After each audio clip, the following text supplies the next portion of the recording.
In this video, we're going to look at the properties of radicals, and we're also going to look at how to simplify radicals. Now, there are two main properties that will help us to work with radicals throughout. So let's talk about those properties first. All right, so the first one, so let's just label this number 1. The first property is that if I have the square root or cube root or any root, as a matter of fact, let's just put n here so we know that's any root of a number, let's call our number a, b, a times b, it's really the same thing as saying the nth root of a times the nth root of b.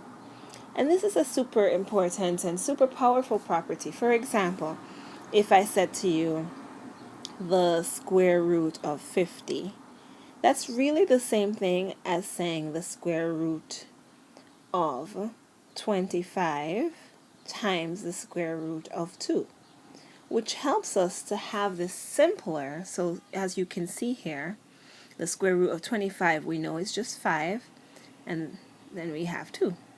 All right, under the root sign. Okay, so that property, the first property, is important, and so is the second one. So let's look at that as well.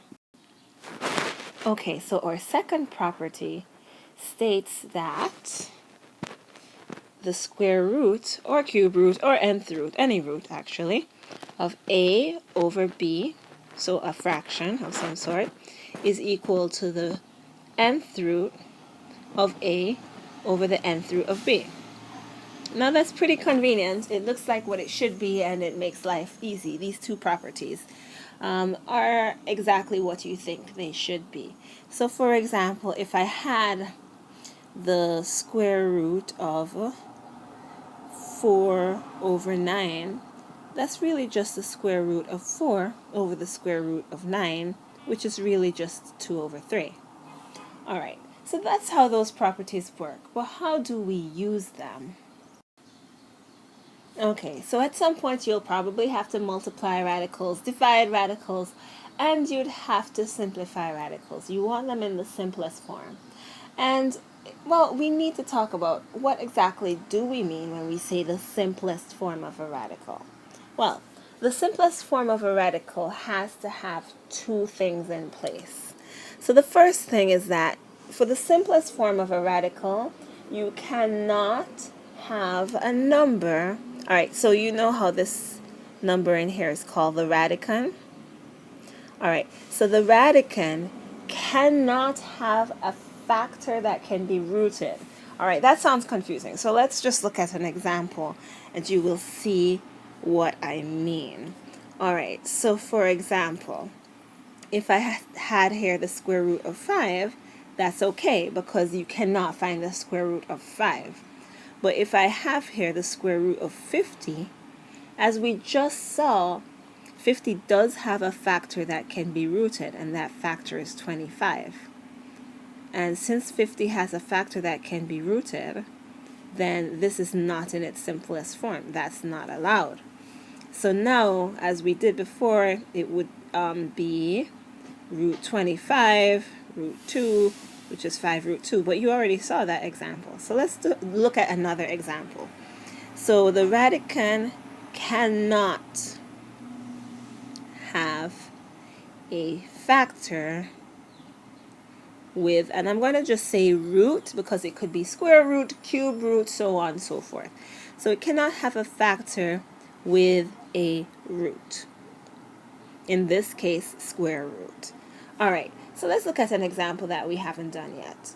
So for example, let's look at 120.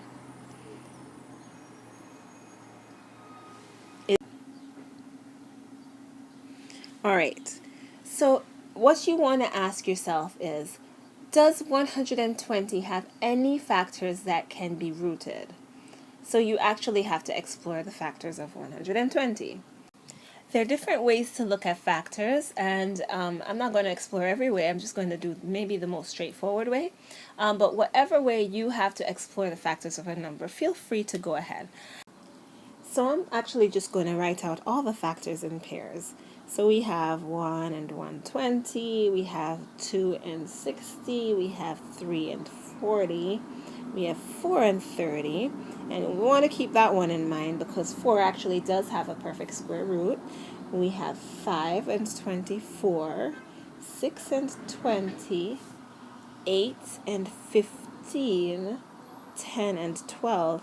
And that's the last one because after that, then it switches back to 12 and 10.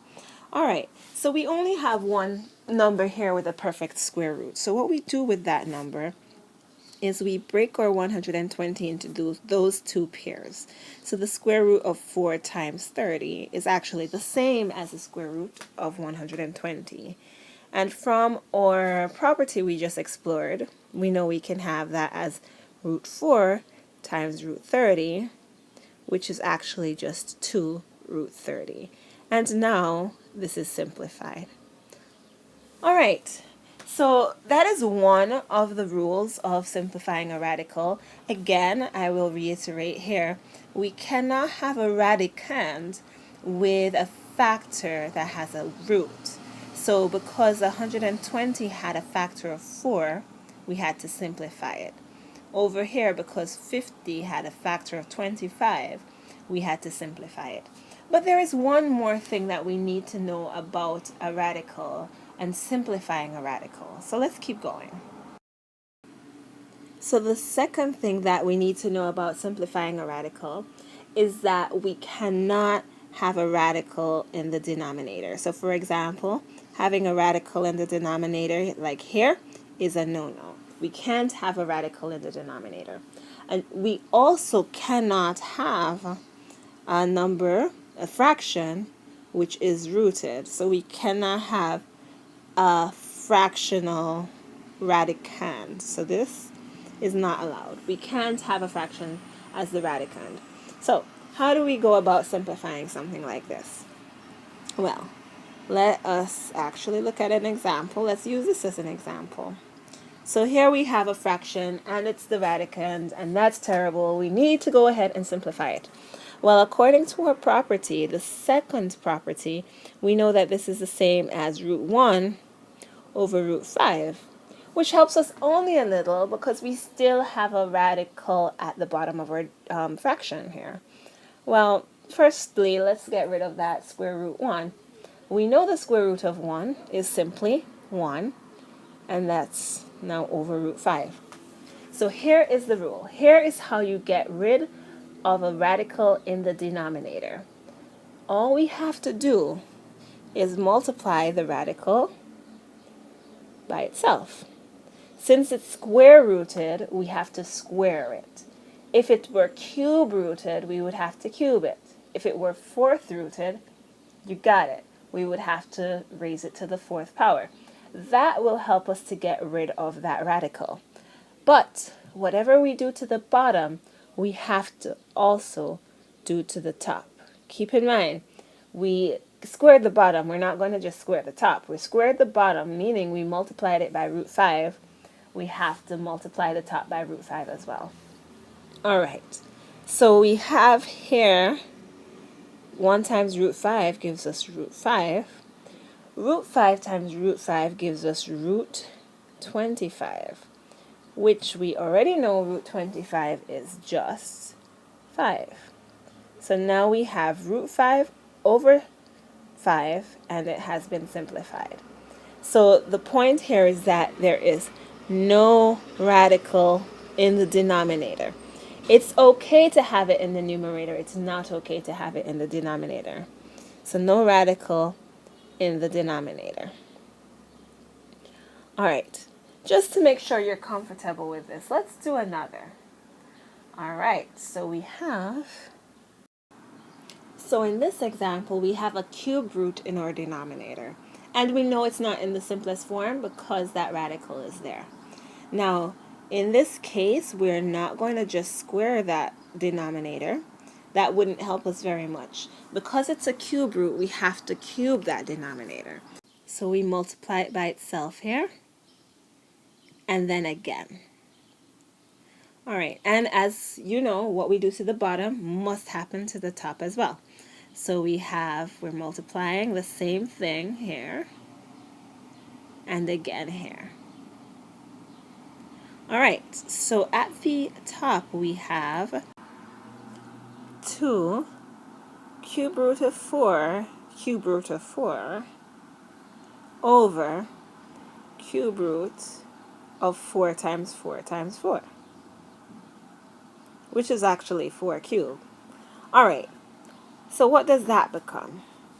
Well, we have 2, and we know that we can just multiply those 4's right here. So we have 2 cube root of 16 over cube root of 64. Cool, we're almost there. Now we know that the number that we multiplied itself by 3 times to get our 64 was 4. So the cube root of 64 is actually just 4, which we could have actually skipped that step if we noticed that, but that's okay. All right, so at the top we still have 2 cube root of 16. There's no number, no nice neat number that is a cube root of 16. It's going to be some random decimal, so we keep that as cube root 16 over 4. Now we can simplify this. And so we have 1 here, 2 here. 2 goes into itself once and goes into 4 twice. So our simplified rational expression is cube root of 16 over 2. And we're done.